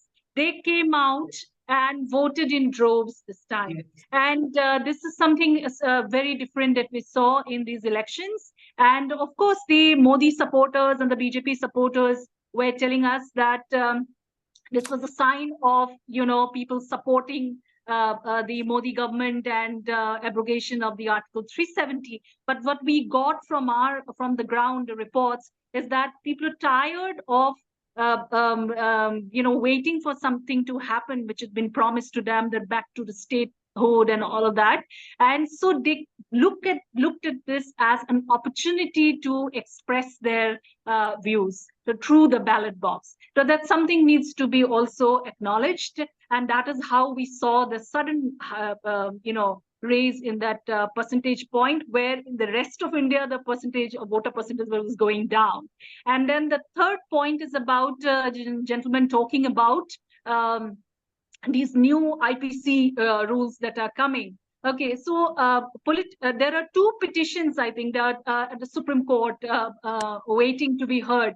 It's not heard so yet. So that I, as a journalist, really, a bit, I'm just looking, all my eyes are at the Supreme Court. Why is it not taking a proactive? Why judiciary is so silent so far? While we know that these rules are, these new laws are actually not all that great, and they will not actually ensure justice to people. The law is to actually ensure justice. So the judiciary is quiet on this. So I'm a little, curious to know why is that.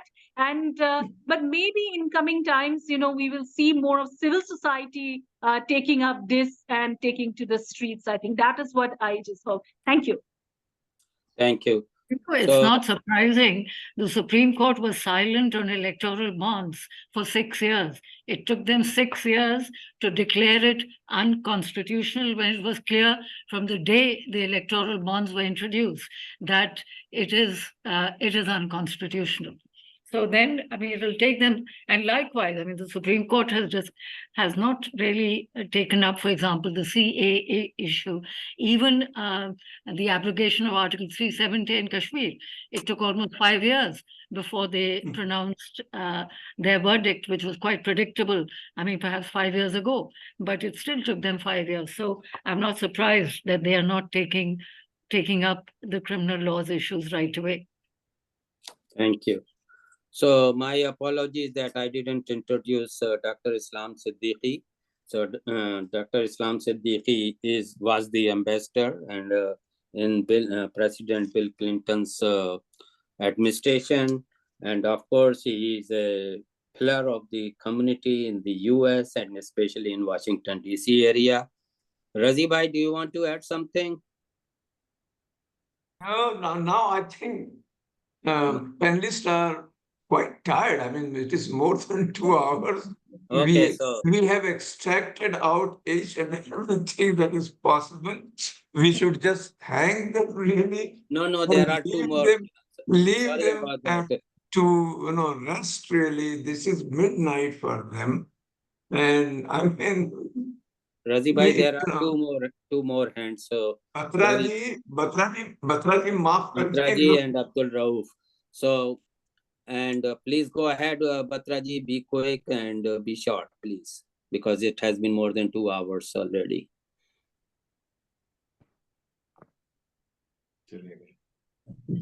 Hello, thank you to all the presenters and the questionnaires. The questions were handled very well, and it was quite an illuminating session. I will ask very quick question. They are one-liners, and anyone can respond to that.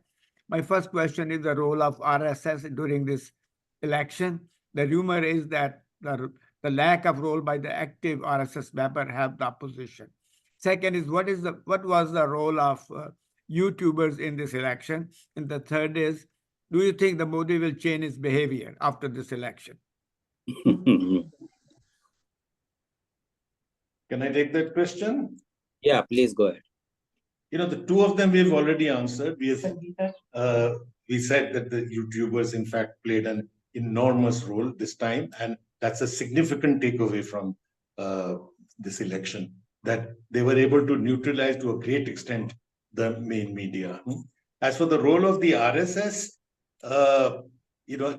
much comment has been made that one of the reasons why the RSS appears to be critical about Modi is because they are trying to distance themselves from a declining Modi and the ill effects of what he is doing.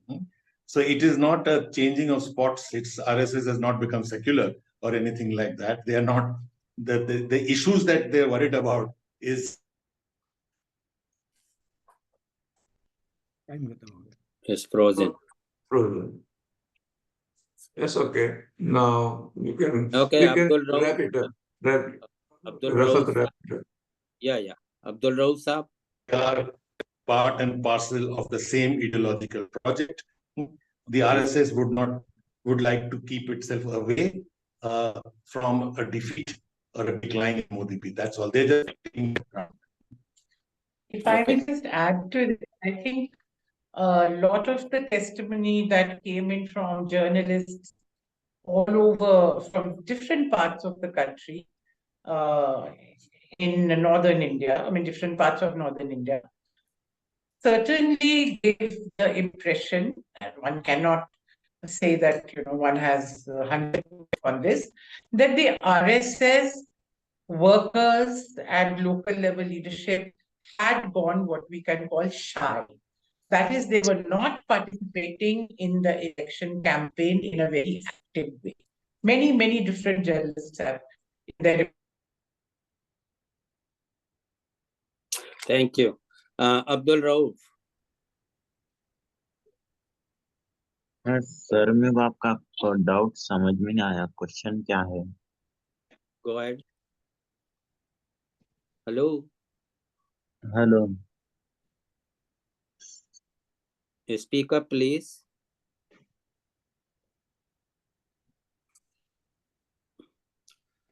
Sir आवाज आ रही मेरी आपको आ रही है बोलिए आपका question क्या था मेरे को समझ में नहीं आया किसका क्वेश्चन मतलब क्या बोलना है Anyway, thank you so much. So that wraps the question and answer session. And can I quickly ask a question? I know we are over time. It's not a question maybe. So my concern is that the NDA or BJP must have lost or say compromised politically, but their vote share remains the same. It was 36 something and now it's 37 or other way. And they gained 69 lakhs vote. No, these are the numbers, madam. So they gained 69 lakhs.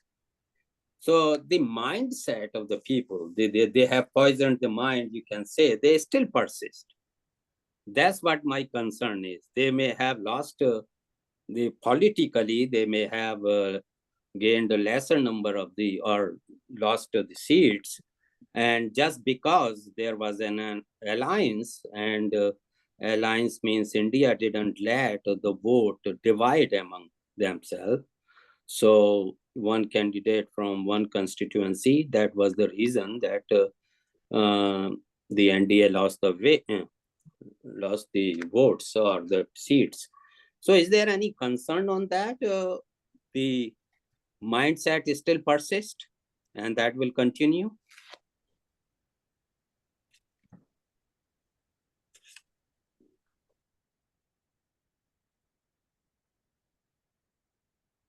Hello?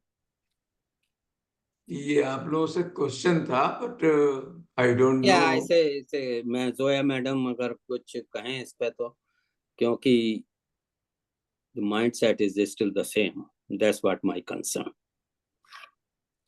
I think we have all commented on that, and we have noted that obviously the Prime Minister, as also the government is the same, and there is.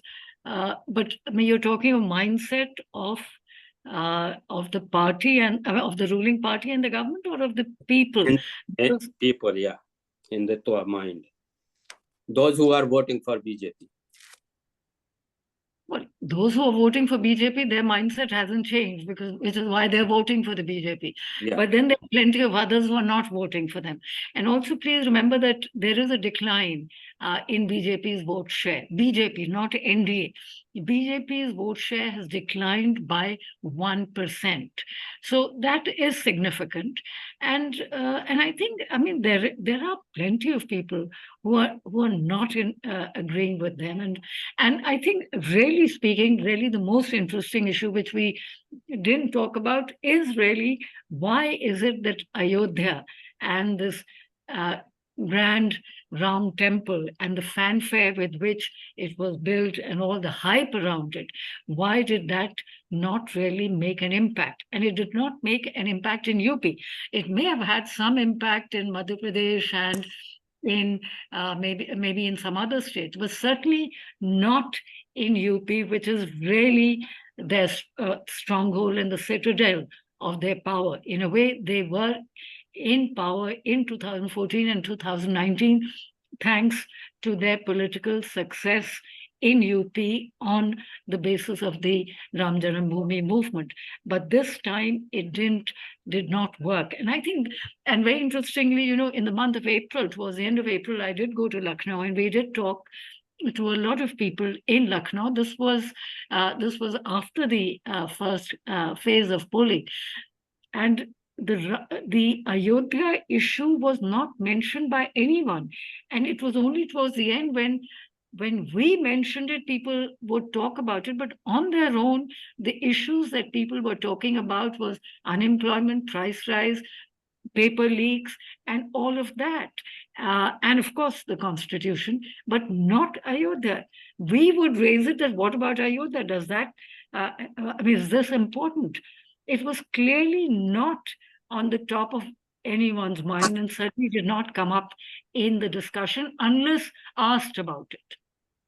Thank you so much. And that concludes the session. And back to Dr. Raziuddin. There's nothing much to say. I mean, there's nothing much left to say. Everyone really detailed it so well.